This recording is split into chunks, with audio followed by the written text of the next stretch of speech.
Bonjour, je suis Violaine Béraud et je suis traduite en allemand par Katia Meintel qui a traduit en particulier mon roman paru il y a 3 ans, Tombé des nues, qui va sortir en Suisse et en Allemagne dans les jours qui viennent. J'ai une relation particulière à la traduction.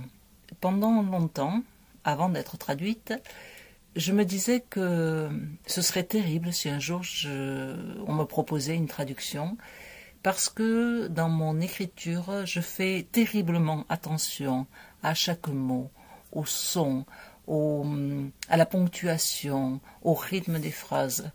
Et qu'en parallèle de ça, je suis très très mauvaise en langue étrangère, donc absolument incapable de relire mon texte dans la langue de traduction.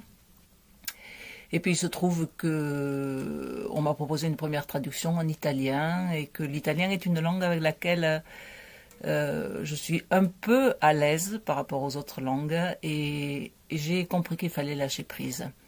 J'ai compris que la traduction était une interprétation de mon texte. Le texte traduit, ce n'est pas mon texte, c'est le texte écrit par Violaine Béraud et interprété par le traducteur.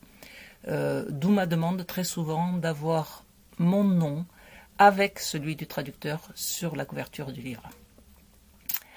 Alors, en ce qui concerne Katia, on s'est rencontrés, elle a fait 2 traductions de mes textes en allemand.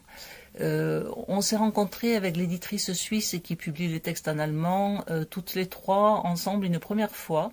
Et c'était pas mal de se voir de visu pour un premier contact. Ensuite, on fonctionne toujours à peu près de la même façon. Katia travaille de son côté et elle fait appel à moi quand elle a un problème par mail. On fonctionne par mail assez rapidement. Ce que j'aime, et je vois ça avec d'autres traducteurs, c'est le souci du détail. J'adore les questions des traducteurs. Elles sont très précises.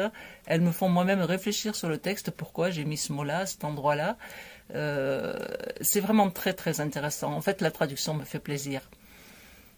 Par contre, et en particulier pour l'allemand, je ne comprends pas un mot d'allemand. Donc je suis absolument incapable de me rendre compte de ce que ça donne une fois traduit, ce qui est une frustration énorme, mais ce qui apprend à lâcher prise totalement, à faire confiance complètement.